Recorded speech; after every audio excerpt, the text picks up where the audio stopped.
نفل پڑھ کے اللہ سے دعا مانگتے تھے اور اللہ تعالیٰ مہربانی فرما دیتے تھے۔ ایک تو نماز سے دنیا کی سب نعمتیں انسان کو ملتی ہیں، پھر نماز سے انسان کے باطن کی صفائی ہوتی ہے۔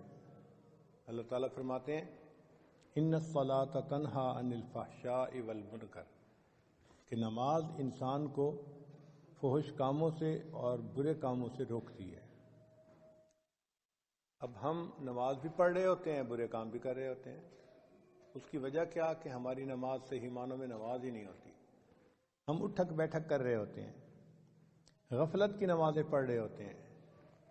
اللہ تعالیٰ ارشاد فرماتے ہیں اقم الصلاۃ لذکری، نماز قائم کرو میری یاد کی خاطر۔ اور ہماری نماز میں تو دکان کا کاروبار چل رہا ہوتا ہے، ادھر ادھر کے خیالات کا سلسلہ جاری ہوتا ہے، تو ایسی نماز پھر تاثیر نہیں لا پاتی، تو نماز کے اثرات ہم پر مرتب نہیں ہوتے، اس لیے پھر گناہ نہیں چھوٹتے۔ تو نماز کو نماز بنانا، اس کے لیے محنت کرنی پڑتی ہے۔ اگر کوئی کویسچن پوچھے، فرض کرو آپ سے، جی آپ نے نماز کو بنانا سیکھا؟ ہم نے کہا نماز بنانی سیکھی ہے، بس بچپن میں قاری صاحب نے ہمیں نماز یاد کروا دی اور ہم نے لوگوں کو جیسے دیکھتے تھے پڑھتے ہوئے ایسے پڑھنی شروع کر دی۔ سیکھی کہاں ہے نماز ہم نے؟ پہلے وقتوں میں مشائخ کے پاس آ کے لوگ نماز پڑھنا سیکھا کرتے تھے۔ حضرت سید احمد شہید رحمۃ اللہ علیہ کے پاس ایک صاحب آئے اور کہنے لگے کہ حضرت میں آپ کی خدمت میں اس لیے حاضر ہوا ہوں کہ مجھے صحابہ جیسی نماز پڑھنی سکھا دیں، مجھے صحابہ جیسی نماز پڑھنی سکھا دیں۔ نبی علیہ السلام نے صحابہ کو سکھایا اور صحابہ نے آگے امت کو سکھایا۔ چنانچہ اللہ کے محبوب صلی اللہ علیہ وسلم نے کھڑے ہو کے صحابہ کو نماز پڑھ کے دکھائی، فرمایا صلو کما رأیتمونی اصلی، تم جیسے مجھے دیکھ رہے ہو نماز پڑھتے ہوئے اس طرح نماز پڑھو۔ تو ظاہری صورت تو ہم نماز کی بنا لیتے ہیں، لیکن نماز کے اندر اللہ کی طرف کس طرح دھیان ہونا چاہیے، کس طرح دنیا سے ہمیں کٹ کے نماز پڑھنی چاہیے، وہ ہمیں سمجھ نہیں ہوتی۔ اور دنیا کی محبت اتنی ہمارے دلوں میں ہوتی ہے کہ وہ ہماری جان نہیں چھوڑتی۔ نماز میں بھی دنیا کا خیال۔ ایک بزرگ سے کسی نے پوچھا حضرت آپ کو نماز میں دنیا کا خیال آتا ہے؟ انہوں نے فرمایا وہی نہ دنیا نہ نماز میں آتا ہے نہ نماز کے بغیر آتا ہے، آتا ہی نہیں۔ اب ہم اگر چاہتے ہیں کہ نماز کے اندر ہماری حضوری بن جائے، اس کے لیے ہمیں کثرت ذکر کرنی پڑے گی۔ آپ حیران ہوں گے جی کہ ذکر کا کیا تعلق نماز کی یکسوئی کے ساتھ؟ ذکر سے انسان کو یکسوئی ملتی ہے، اور وہ یکسوئی، وہ کنسنٹریشن پھر نماز میں کام آتی ہے۔ اس کو ایک مثال سے سمجھیں۔ ایک آدمی اگر کہے کہ جی میں نے باکسنگ کا مقابلہ کرنا ہے، تو جب طے ہو گیا باکسنگ کا مقابلہ، تو آپ اس بندے کو دیکھیں گے کہ وہ روزانہ ورزش کرتا ہے، کبھی جاگنگ کر رہا ہوگا، کبھی ایکسرسائز کر رہا ہوگا، اور کبھی ایک لیدر کے تکیے کو مکے مار رہا ہوگا۔ یہ کیوں ایکسرسائز کر رہا ہے؟ اپنے اندر مشق بڑھانے کے لیے، مہارت بڑھانے کے لیے، اپنے سکل کو امپروو کرنے کے لیے۔ چنانچہ لوگ سوئے ہوئے ہوتے ہیں اور وہ اکیلا لگا ہوا ہوتا ہے۔ ایک دفعہ مائک ٹائسن نے مقابلہ جیتا تو اس سے پوچھا گیا کہ تم کیسے اتنے اچھے باکسر بن گئے کہ ہر بندے کو ناک آؤٹ کر دیتے ہو؟ اس نے کہا کہ اس کے پیچھے ایک ہسٹری ہے میری زندگی کی۔ میرے گھر والے آرام کی نیند سو رہے ہوتے تھے، اور برف باری کے ہے، اس کو نہ پڑھنے پر بہت بڑی سزا ملتی ہے۔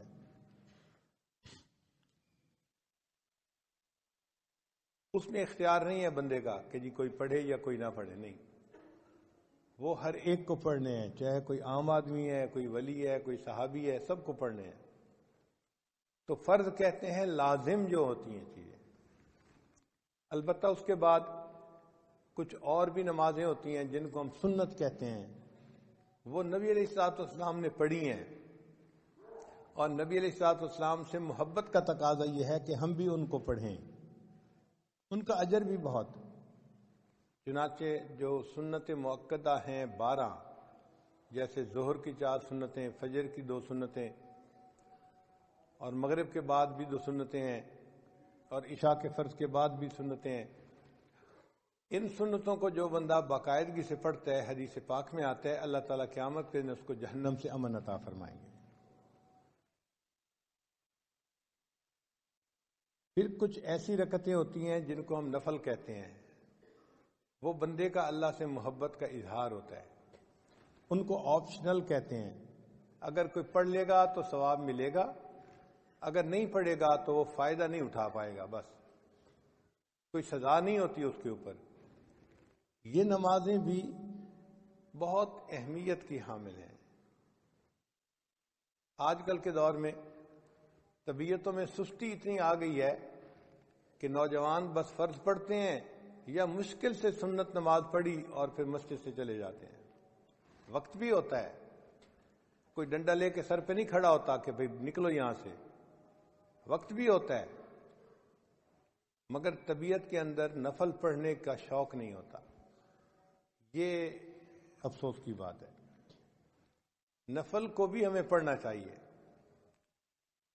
چنانچہ حدیث پاک میں نفل نمازوں کو پڑھنے کے بڑے فضائل وارد ہوئے ہیں۔ حدیث مبارکہ میں ہے کہ جو بندہ فجر کے بعد اپنی جگہ پر بیٹھا رہے، فجر کی نماز کے بعد، اور ذکر اذکار کرتا رہے حتیٰ کہ سورج طلوع ہو جائے، پھر اس کے بعد وہ اگر 2 رکعت اشراق کی نماز پڑھے گا تو اس کو 1 حج اور 1 عمرے کا ثواب عطا ہوگا۔ اور صحابی کہتے ہیں کہ نبی علیہ السلام نے جب یہ فرمایا تو 3 دفعہ کہا کہ مکمل مکمل مکمل، یعنی حج اور عمرے کا ثواب تھوڑا نہیں ملے گا، مکمل حج مکمل عمرے کا ثواب ملے گا۔ حیران ہوتے ہیں، حج کرنا تو ایک مشقت والا کام ہے اور بڑا ٹائم لگتا ہے اور پیسے لگتے ہیں، وقت لگتا ہے، اور یہاں 2 رکعت پہ حج کا ثواب مل گیا، عمرے کا ثواب مل گیا۔ تو علماء نے بات سمجھائی کہ دیکھو، ایک ہوتا ہے ضابطہ اور ایک ہوتا ہے رابطہ۔ ضابطہ تو ہوتا ہے کہ ایک روٹین بنی ہوئی ہے، اس کے مطابق کچھ کام کرنے پر اس بندے کو کوئی چیز دے دی جائے، اور رابطہ اس کے تعلق کے اوپر ہوتا ہے۔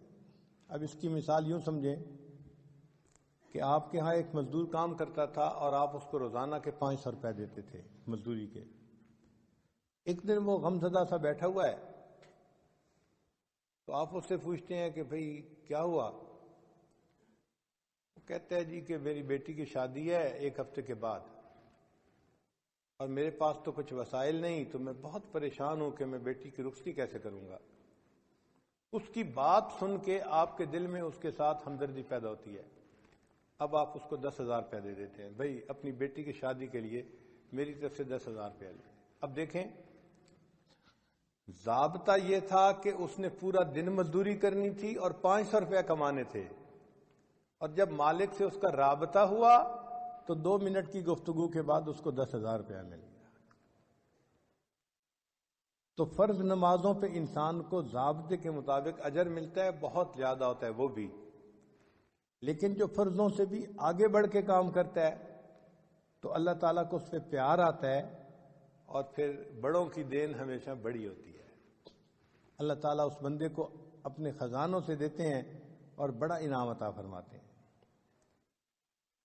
آپ کے گھر میں ڈرائیور ہے، ایک دن وہ آپ کے پاس شہد کی بوتل لے کے آ گیا، وہ جی ہمارے گاؤں میں درخت کے اوپر شہد کا چھتا لگا ہوا تھا، کل ہم نے اتارا، چونکہ چھوٹی مکھی کا شہد تھا اور خالص تھا تو میں نے سوچا میں آپ کے لیے لے کے آتا ہوں۔ اب وہ شہد کی ایک بوتل آیا، لیکن آپ کے دل میں اپنی جگہ بنا کے چلا گیا کہ آپ نے سوچا کہ اچھا یہ مجھ سے اتنا تعلق رکھنے والا ہے کہ اس کو یہ خیال تھا کہ یہ شہد میں اپنے مالک کو دوں گا تاکہ وہ ناشتے میں استعمال کرے. وہ شہد لانا اس کے لیے ضروری نہیں تھا، محبت کا اظہار تھا، لیکن اس محبت کے اظہار کی وجہ سے آپ کا تعلق اس کے جڑ گیا، اس نے آپ کے دل میں جگہ بنا لی. اسی طرح نوافل آپشنل ہوتے ہیں، لیکن جب انسان نوافل ادا کرتا ہے تو اللہ تعالیٰ کے ہاں اس بندے کی جگہ بن جاتی ہے، اللہ تعالیٰ اس بندے سے محبت فرماتے ہیں. چنانچہ احادیث میں لکھا ہے کہ نوافل کے فضائل میں سے ایک یہ بھی ہے کہ قیامت کے دن اللہ تعالیٰ بندے کی نماز کو چیک کریں گے، دیکھیں گے، اور اگر نماز میں کوئی کمی ہوگی، کوتاہی ہوگی، تو اللہ تعالیٰ فرشتوں کو فرمائیں گے میرے اس بندے کے نام اعمال میں نوافل کو دیکھو، اگر نفل موجود ہیں تو ان کو فرضوں کی جگہ قبول کر لو. سبحان اللہ، ہمارے نوافل ہمارے فرضوں کی کمی کو پورا کر دیں گے. تو یہ کتنا بڑا اللہ کا فضل ہے اور کرم ہے کہ ان کو ہم باقاعدگی سے اگر پڑھیں تو اللہ تعالیٰ اس کے بدلے ہمارے فرائض کے حساب کو آسان کر دیں گے.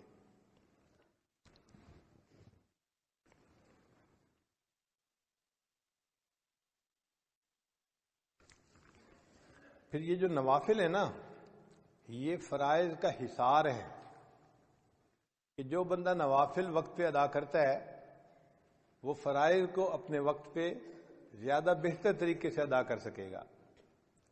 اور اگر نوافل میں سستی کرے گا تو وقت کے ساتھ ساتھ سنن پر عمل کرنے میں سستی کرے گا، اور جو سنن پر سستی کرنے میں عمل کرے گا اللہ تعالیٰ اس کو فرائض سے محروم فرما دیں گے، اور جو فرائض سے محروم ہو گیا وہ انسان بدبخت اور شقی بن جائے گا.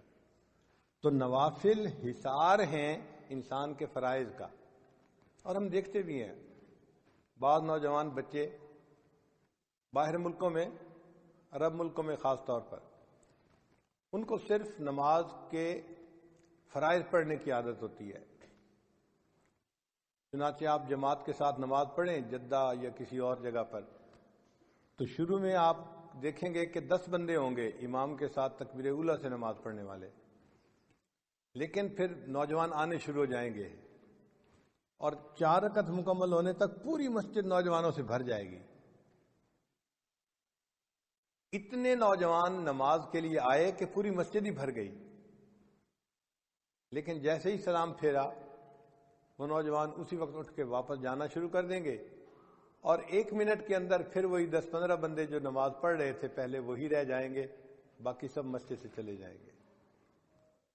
تو گویا اب نوجوانوں نے صرف فرضوں کو ہی نماز بنا لیا، سنتوں کے پڑھنے کا شوق نہ رہا، نفل کا ذوق نہ رہا. اس میں پھر ہوتا کیا ہے کہ جو صرف فرض پڑھنے والے ہیں پھر کئی دفعہ فرض میں بھی سستی کر جاتے ہیں، آ نہیں پاتے. تو نوافل پڑھنے والا انسان یوں سمجھیں کہ اپنے فرائض کے گرد ایک حصار باندھ لیتا ہے، جس کی وجہ سے اس کے فرائض اچھے طریقے سے ادا ہو جاتے ہیں.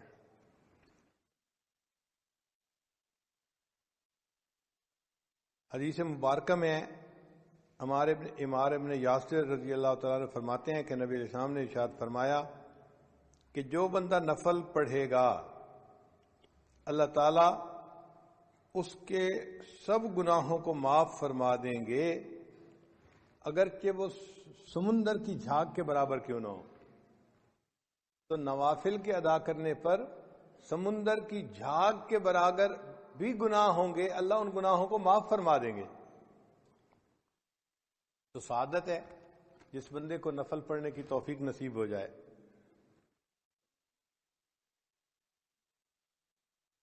اور ایک حدیث پاک میں ہے کہ بندہ جو نوافل پڑھتا ہے تو اللہ تعالیٰ فرشتوں کو فرماتے ہیں کہ اس کے نام اعمال میں صدقہ کرنے کا ثواب لکھا جائے، اور صدقہ کرنے سے مصائب ٹلتے ہیں. گویا نوافل پڑھنے والے بندے کے مصائب کو اللہ تعالیٰ اس کے اوپر سے ہٹا دیتے ہیں. آپ دیکھیں ہم اپنی پریشانیوں کے دور ہونے کے لیے کتنے فکر مند ہوتے ہیں، اور بعض لوگ تو عملیات کے پیچھے بھاگتے ہیں. اس سے پوچھو اس سے پوچھو کیا عمل کریں کیا عمل کریں. بھائی سب سے بہتر عمل آپ نفل پڑھنا شروع کر دیں. نمازوں کے ساتھ جو نفل ہیں ان نوافل کی برکت سے اللہ آپ کو مصیبتوں سے محفوظ فرما لیں گے.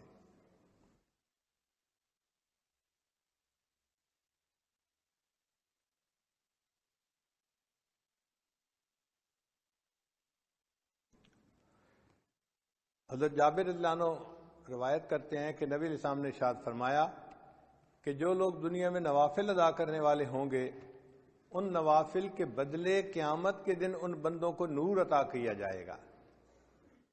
قیامت کے دن اندھیرا ہوگا اور ایمان والوں کے سروں کے اوپر نور ہوگا. جیسے ٹارچ ہوتی ہے نا بندے کے ہاتھ میں, اور اس ٹارچ کی روشنی میں وہ قیامت کے دن اندھیرے کا سفر کر رہے ہوں گے. اس وقت منافق ان کو کہیں گے کہ ذرا ہماری طرف بھی توجہ کیجیے, ہم آپ کے نور سے فائدہ اٹھا لیں. قیل ارجعوا وراءکم فالتمسوا نورا, ان کو کہا جائے گا واپس دنیا میں جاؤ, یہ نور تو دنیا میں ملا کرتا تھا, اب یہاں نہیں ملے گا. ہر بندے کو اس کا نور کام آئے گا. تو یہ نوافل قیامت کے دن ہمارے لیے نور ہوں گے. اب ایک بندے کے ہاتھ میں سیل فون کی روشنی ہے, ایک کے ہاتھ میں بیٹری کی روشنی ہے, اور ایک کے ہاتھ میں بلب کی روشنی ہے.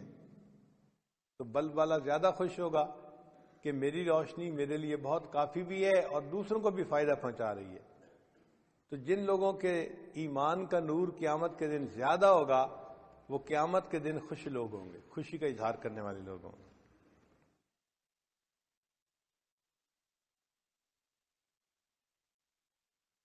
نبی علیہ السلام نے ارشاد فرمایا کہ جس بندے نے فجر کی نماز پڑھی اور پھر وہ سورج کے طلوع ہونے تک مسجد میں بیٹھا رہا, پھر اس نے فصلی رکعتین 2 رکعتیں نماز ادا کی, اللہ تعالی جہنم کی آگ اس پر حرام فرما دیں گے. تو قیامت کے دن کا نور بھی ملے گا ان نوافل کی وجہ سے, اور جہنم کی آگ بھی حرام ہو جائے گی. نفل ادا کرنے والے بندے کو اللہ تعالیٰ قیامت کے دن جہنم میں نہیں ڈالیں گے.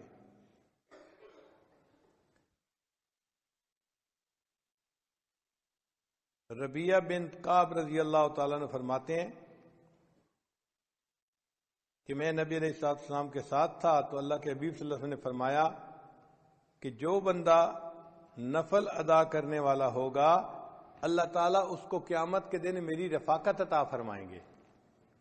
آپ ذرا سوچئے یہ کتنا بڑا انعام ہے کہ ان نوافل کے ادا کرنے پر اللہ تعالیٰ قیامت کے دن نبی علیہ السلام کی رفاقت ادا فرمائیں.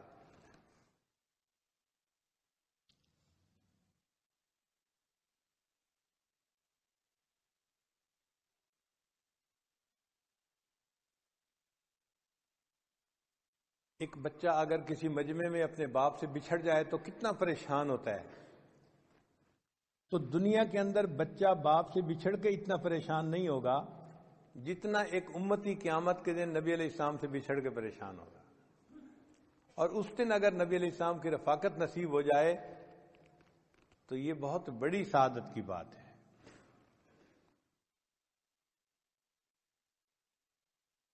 اور جو بندہ نوافل ادا کرتا ہے اس کو اللہ تعالیٰ کا قرب نصیب ہو جاتا ہے. حدیث مبارک میں ہے یتقرب الی عبدی بالنوافل حتی احبہ, میرا بندہ نوافل کے ذریعے میرا ایسا قرب حاصل کر لیتا ہے کہ میں اس سے محبت کرنے لگ جاتا ہوں. یعنی نفل ادا کرنے والا بندہ اس سے اللہ تعالیٰ محبت فرماتے ہیں, اللہ کا قرب نصیب ہوتا ہے نوافل کے ادا کرنے پر.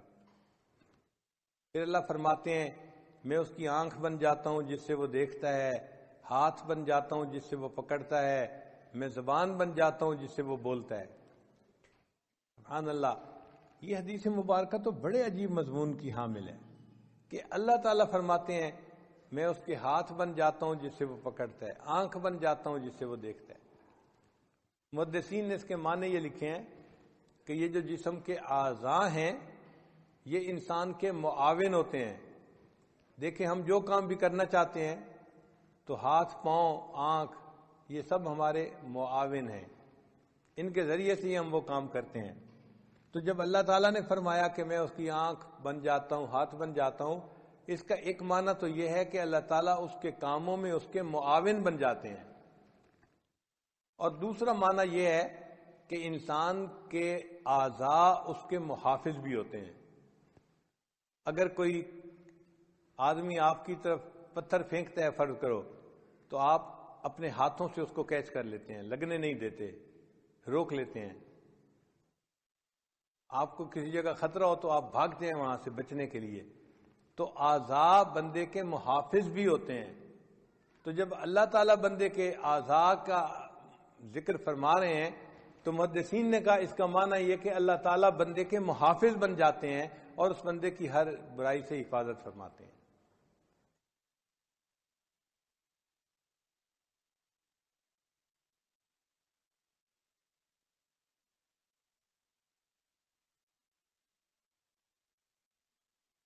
علامہ اقبال نے کہا ہاتھ ہے اللہ کا بندہ مومن کا ہاتھ، یعنی وہ ہاتھ تو بندہ مومن کا ہوتا ہے، لیکن اعمال ایسے ہوتے ہیں کہ جیسے وہ اللہ کا ہاتھ ہے۔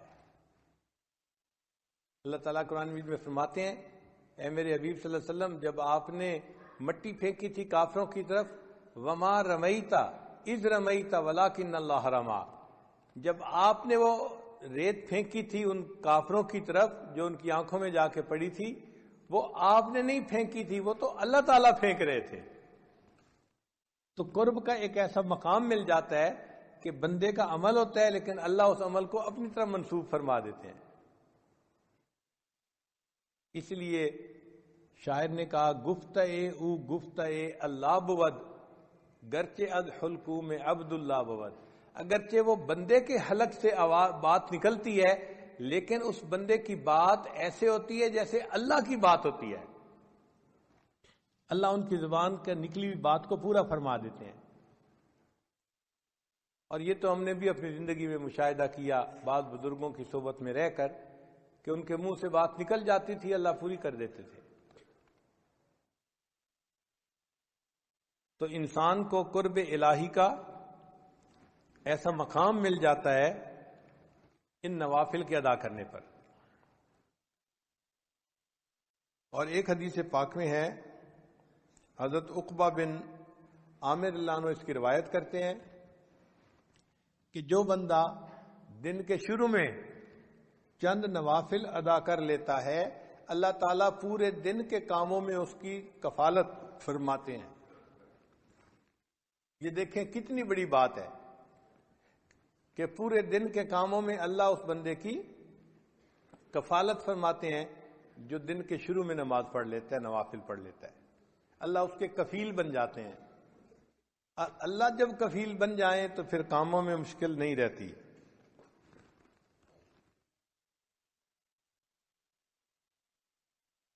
اور ایک حدیث قدسی ہے، امید ہے آپ اس کو دل کے کانوں سے سنیں گے۔ اللہ تعالیٰ ارشاد فرماتے ہیں، ابن آدم، اے ابن آدم، تفرغ لعبادتی، تو میری عبادت کے لیے اپنے آپ کو فارغ کر لے، املأ صدرک غنًا، میں تیرے سینے کو غنا سے بھر دوں گا، واسد فقرک، اور میں تیرے فقر تنگ دستی کے راستے کو بند کر دوں گا، یعنی نہ تجھے تنگ دستی آئے گی، اور تیرے سینے میں غنا کو ڈال دوں گا، تو مستغنی ہو جائے گا سب سے، تجھے دوسروں کی حاجت نہیں رہے گی۔ تو دیکھیے نوافل کے ادا کرنے پر دنیا کے فائدے بھی کتنے ہیں انسان کے لیے۔ وَإِلَّا تَفْعَلْ، اور اگر تو ایسا نہیں کرے گا یعنی نوافل نہیں پڑھے گا، مَلَأْتُ يَدَيْكَ شُغْلًا، میں تیرے ہاتھوں کو کاموں میں مصروف کر دوں گا۔ اور واقعی آج ہاتھ کاموں میں ایسے مصروف ہیں، ایک کام ختم نہیں ہوتا دوسرا اوپر سے، دوسرا ختم نہیں ہوتا تیسرا اوپر سے، تیسرا ختم نہیں ہوتا چوتھا اوپر سے، اسائنمنٹس کے بعد اسائنمنٹ۔ تو اللہ نے اس بندے کے ہاتھوں کو کاموں سے مشغول کر دیا۔ وَلَمْ أَسُدَّ فَقْرَكَ، اور میں تیرے فقر کے راستے کو بند بھی نہیں کروں گا۔ چنانچہ کاروبار بھی ہوتا ہے اور پیسے سے ٹائٹ بھی ہوتے ہیں، اس کا قرضہ دینا ہے، اس کا قرضہ دینا ہے، اور جی 5 کنٹینر ادھر پھنس گئے، 2 کنٹینر ادھر پھنس گئے، اب مصیبت میں پڑے ہوئے ہیں اور مانگنے والے تنگ کر رہے ہیں، ہونے کے باوجود یہ بندہ پریشان ہوتا ہے، اللہ اس کے تنگ دستی کے راستے کو بند نہیں کرتے۔ تو نوافل پڑھنے کا دیکھو یہ کتنا بڑا اجر ہے کہ اللہ تعالیٰ بندے کو غنا عطا فرما دیتے ہیں دل کا، اور دوسرا فقر کے راستے کو اللہ اس کے لیے بند کر دیتے ہیں۔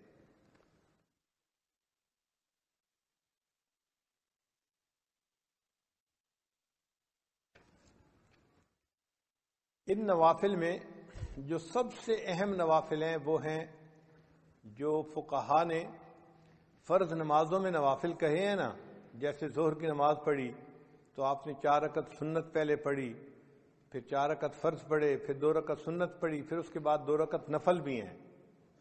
تو سب سے پہلا کام یہ کریں کہ نمازوں کو مکمل طور پہ پڑھنا شروع کریں۔ وہ جو فرض نمازوں کے نوافل ہیں ان کو چھوڑے نہیں، ان کو ضرور پڑھیں۔ اسی طرح مغرب کی نماز پڑھی تو 3 فرض پڑھے، 2 رکعت سنت پڑھی، پھر اس کے بعد 2 رکعت نفل بھی ہیں۔ نوجوان وہ نفل چھوڑ دیتے ہیں، وہ نہیں چھوڑنے، ان کو باقاعدگی سے پڑھنا شروع کر دیں۔ اس پہ کوئی زیادہ وقت نہیں لگتا، عادت کی بات ہوتی ہے۔ جن کو عادت ہوتی ہے وہ پڑھ لیتے ہیں، جن کو عادت نہیں ہوتی وہ چھوڑ دیتے ہیں۔ اسی طرح عشاء کے بعد آپ نے فرض پڑھے، پھر 2 رکعت سنت پڑھی، پھر اس کے بعد 2 رکعت نفل ہیں، پھر وتر کی نماز ہے اور وتر کے آخر پہ پھر 2 رکعت نفل ہیں۔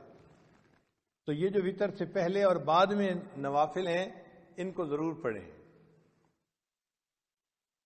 جب آپ نے نمازوں کے یہ نوافل پڑھ لیے، یعنی آپ نے نمازوں کو نوافل کے ساتھ ادا کرنا شروع کر دیا، اس کے بعد اگلا قدم ہے کہ آپ نوافل میں سے جو سب سے اعلیٰ نوافل ہیں، تہجد کے نوافل، ان کو بھی پڑھنے کی عادت ڈالیں۔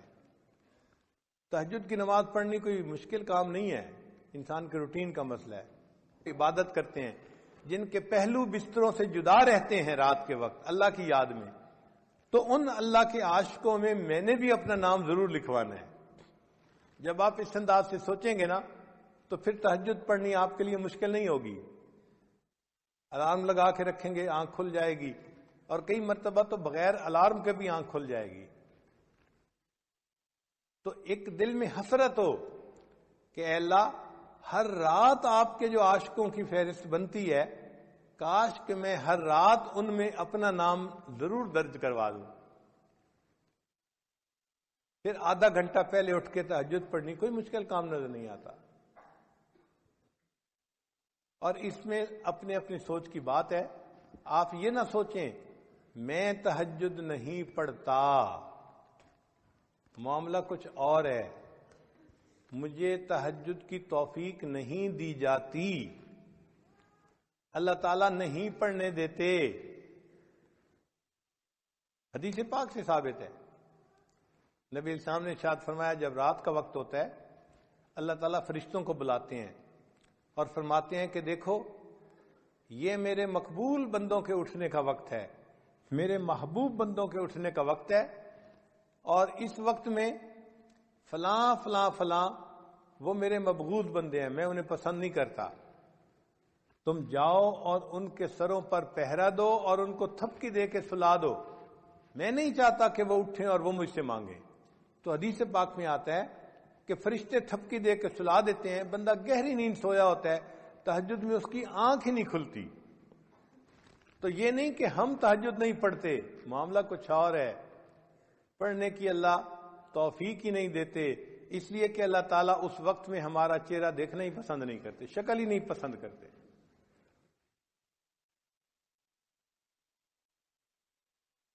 پھر اللہ تعالیٰ فرشتوں کے دوسرے گروپ کو کہتے ہیں کہ دیکھو فلاں فلاں فلاں میرے نیک بندے ہیں، تم جاؤ اور ان کو پر مار کے جگا دو تاکہ یہ اٹھیں تہجد پڑھیں اور میں ان کی جھولیوں کو انعام سے بھر دوں۔ چنانچہ سوئے ہوئے ہوتے ہیں، تھکے ہوئے ہوتے ہیں، اچانک آنکھ کھل جاتی ہے۔ وہ جو آنکھ کھلتی نہیں ہے وہ خود بخود نہیں کھلتی، وہ آنکھ کھلوائی جاتی ہے، اللہ تعالیٰ فرشتے کے ذریعے سے آنکھ کھلواتے ہیں، میرے بندے اٹھو مجھ سے مانگو میں تمہیں عطا کر دوں۔ پھر اللہ تعالیٰ تیسرے گروپ کو کہتے ہیں فرشتوں کے کہ جاؤ اور میرے فلاں فلاں بندے وہ میرے مقربین ہیں، ان کی صرف کروٹ بدل دو، وہ سارا دن دین کا کام کرتے رہے، ان کا جسم تھکے ہوئے ہیں، بس ان کی کروٹ بدل دو۔ اگر وہ چاہیں گے تو وہ اٹھ کے تہجد پڑھ لیں گے، اور اگر وہ چاہیں گے تو وہ سوئے رہیں گے۔ میں ان کے تہجد پڑھنے پہ بھی راضی ہوں، میں ان کے سونے پہ بھی راضی ہوں۔ یہ وہ لوگ ہوتے ہیں کہ جن کی نیند ان کے لیے عبادت بن جایا کرتی ہے۔ تو یہ تین طرح کے گروپ رات کے وقت جو ہے آتے ہیں اور بندوں کو جگاتے ہیں، یا کروٹ بدلتے ہیں، یا بندوں کو سلا دیتے ہیں۔ تو معاملہ ہمارے اختیار میں نہیں ہے، اللہ کے اختیار میں ہے۔ اس لیے ہم اللہ سے توفیق مانگیں کہ اے اللہ ہمیں رات کی اس عبادت سے محروم نہ فرما دیجیے، اور جس دن آپ کو تہجد نہ ملے، غم ہونا چاہیے، فکر ہونی چاہیے کہ آج کون سا گناہ مجھ سے سرزد ہو گیا جس کی وجہ سے میں تہجد سے محروم کر دیا گیا۔ فکر ہوگی تو تہجد کی توفیق بھی نصیب ہوگی۔ آج بھی دنیا میں ایسے لوگ ہیں سالوں ان کی تہجد قضا نہیں ہوتی۔ ہمارے حضرت مرشد عالم رحمۃ اللہ علیہ فرمایا کرتے تھے کہ تہجد کے وقت اتنا نور برستا ہے کہ دیہاتی عورتیں جو اس وقت اٹھ کر لسی بناتی ہیں اپنے گھروں میں، وہ بھی تہجد کے انوارات سے محروم نہیں رہتی۔ تو جو عورتیں لسی بلوتی ہیں، اگر وہ تہجد کے انوارات سے محروم نہیں رہتی تو جو اٹھ کے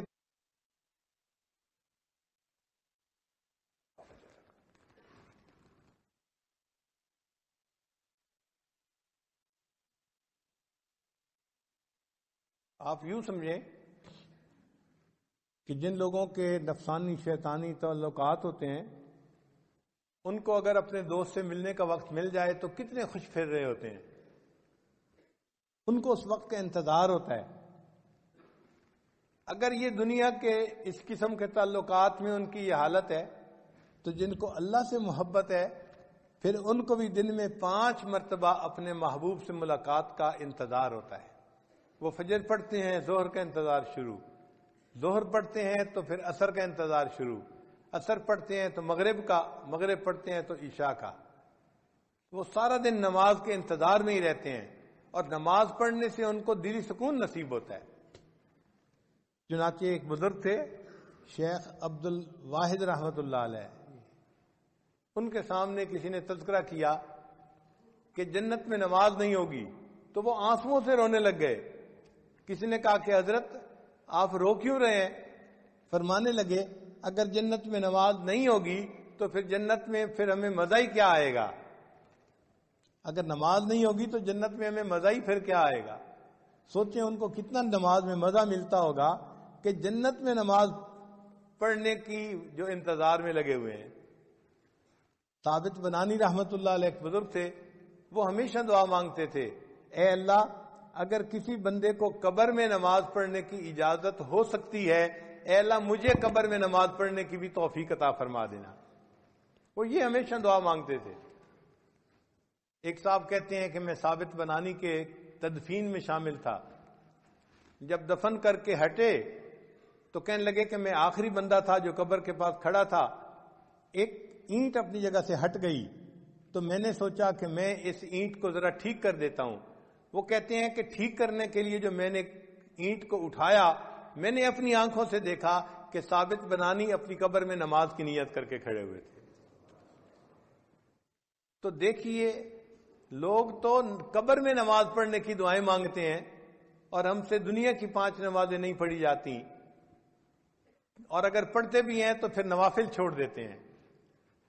نوافل ضرور پڑھیں، کیا پتہ یہی نوافل قیامت کے دن ہمارے فرائض کی بدلے میں قبول کر لیے جائیں۔ اور تہجد کی نماز میں تو انسان کو خیر ملتی ہے۔ جو بندہ اللہ سے خیر لینا چاہے وہ تہجد کے وقت اٹھے اور اللہ سے مانگے، اللہ جھولیاں بھر دیتے ہیں۔ حدیث پاک میں ہے، اللہ تعالیٰ فرماتے ہیں حل من سائل فاعطی علی، ہے کوئی سوال کرنے والا کہ جسے میں عطا کروں؟ جب بادشاہ اعلان کروا رہا ہے کوئی مانگنے والا جسے عطا کیا جائے، اور مانگنے والے سوئے پڑے ہوتے ہیں، تو ان کو کیسے ملے گا؟ تو تہجد کے وقت میں چاہے آپ 15 منٹ پہلے اٹھیں، آدھا گھنٹہ پہلے اٹھیں، اٹھ کے 4 رکعت پڑھ کے اللہ سے مانگنے والوں کی فہرست میں اپنا نام ضرور لکھوائیں۔ فقیروں کی فہرست میں اپنا نام ضرور شامل کر لیں. جب عشق سکھاتا ہے آداب سحر گاہی، جب عشق سکھاتا ہے آداب سحر گاہی، کھلتے ہیں غلاموں پر انداز شہنشاہی.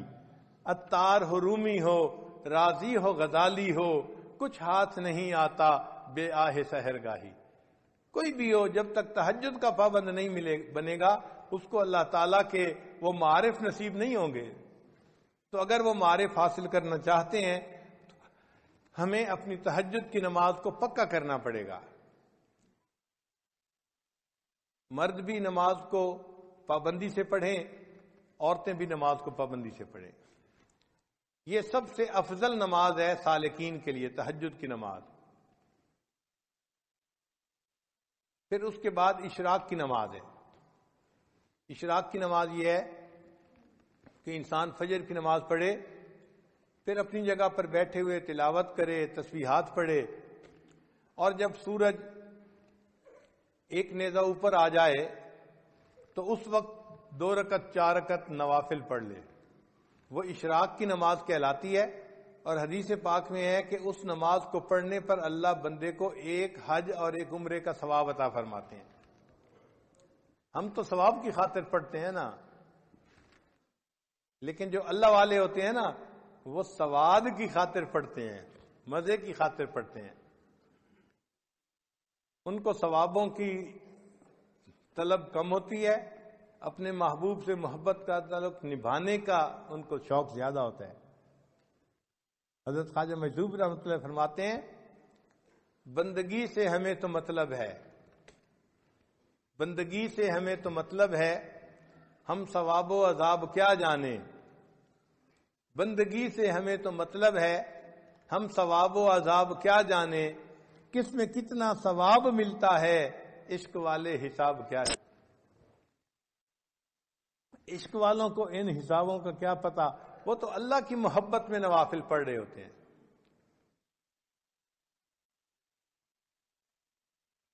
اگر اشراق کے نوافل پڑھنے کی عادت پڑ جائے تو پھر اس کے بعد صلاۃ الضحیٰ، جس کو چاشت کی نماز کہتے ہیں، یہ دن کے 9 بجے جب سورج اتنا اوپر آ جاتا ہے کہ زمین گرم ہوتی ہے، ننگا پاؤں رکھنے سے پاؤں جلنے شروع ہو جاتے ہیں، اس وقت سے یہ ٹائم شروع ہوتا ہے اور پھر زوال سے 1 گھنٹہ پہلے تک یہ رہتا ہے. اس کو صلاۃ چاشت کہتے ہیں. یہ اگر 2 رکعت بھی پڑھ لیں تو بہت اچھا، ورنہ 12 رکعت تک پڑھ سکتے ہیں. اس میں اللہ نے روزی کی برکت رکھی ہوئی ہے. چنانچہ جو بندہ چاشت کی نماز پڑھتا ہے اللہ تعالیٰ اس کو برکت والی روزی عطا فرما دیتے ہیں.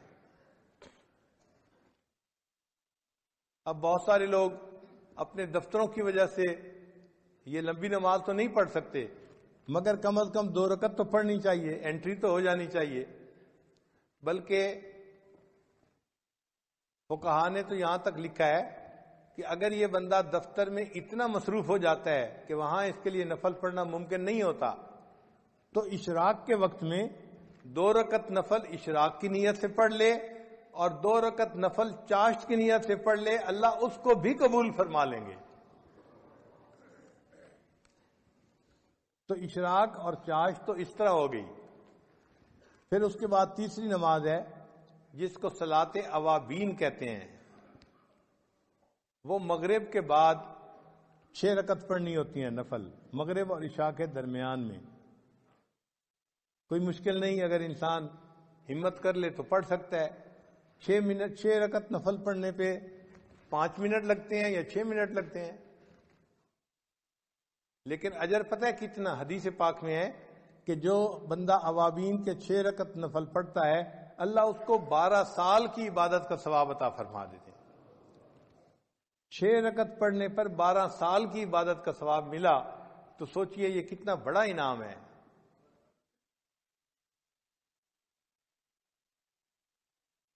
جو لوگ حفاظ ہیں وہ تہجد میں قرآن پڑھا کریں، منزل جو ہوتی ہے نفلوں میں. اگر تہجد میں اٹھنا مشکل ہے تو پھر دوسرا طریقہ مغرب اور عشاء کے درمیان 2 رکعت 4 رکعت میں اگر ایک پارہ پڑھ لے تو ان کے قرآن پاک کی منزل پکی رہے گی ہمیشہ۔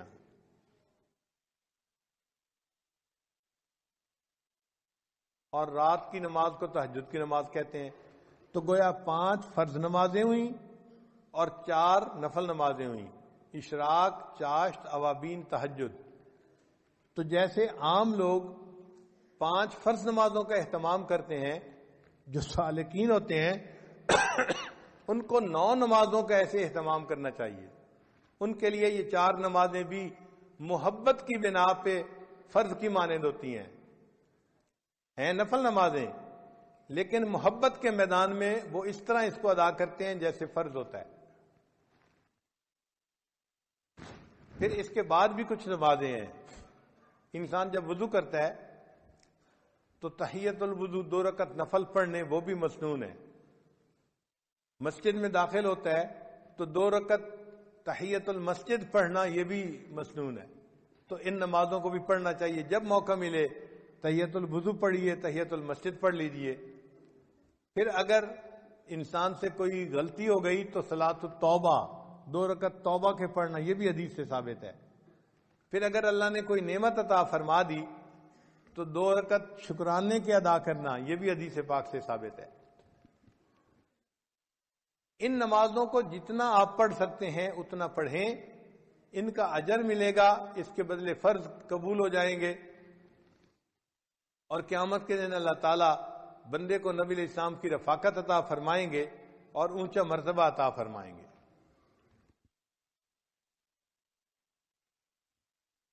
اور ایک خاص نقطہ ان نوافل کو پڑھنے کے لیے یہ ہے کہ نوافل کو چھوڑا نہ کریں۔ کیوں؟ ہم نہیں جانتے کس جگہ کا کیا ہوا ہمارا سجدہ ہمارے اللہ کو پسند آ جائے۔ تو یہ سوچا کریں کہ ہو سکتا ہے یہ جو نفل نماز میں پڑھ رہا ہوں میرا یہ سجدہ میرے مالک کو پسند آ جائے۔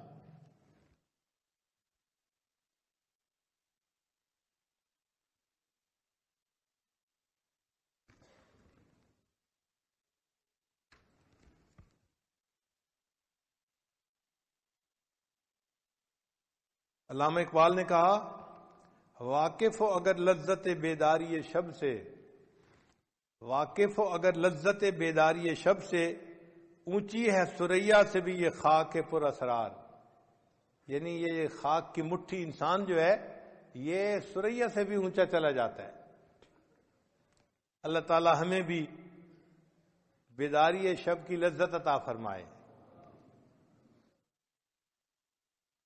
تیری محفل بھی گئی، چاہنے والے بھی گئے، شب کی آہیں بھی گئیں، صبح کے نالے بھی گئے۔ ایک وقت تھا کہ نوجوان رات کے آخری پہر میں اٹھتا تھا، اللہ کی محبت میں آہیں بھرتا تھا اور اللہ کے سامنے اپنی فریاد بیان کرتا تھا۔ آج راتوں کو اٹھنے والے بہت تھوڑے ہو گئے۔ اس قحط الرجال کے دور میں دلوں میں یہ نیتیں کیجئے کہ ہم ان نوافل کو باقاعدگی سے پڑھیں گے اور تہجد کو پابندی کے ساتھ پڑھیں گے اور اللہ کی عبادت کریں گے، اپنے اللہ کو منانے کی کوشش کریں گے۔ اللہ تعالی ہمارے معاملات کو ٹھیک کر دے اور ہمیں اللہ تعالی اپنے مقبول بندوں میں شامل فرمائے۔ وآخر دعوانا ان الحمد للہ رب العالمین۔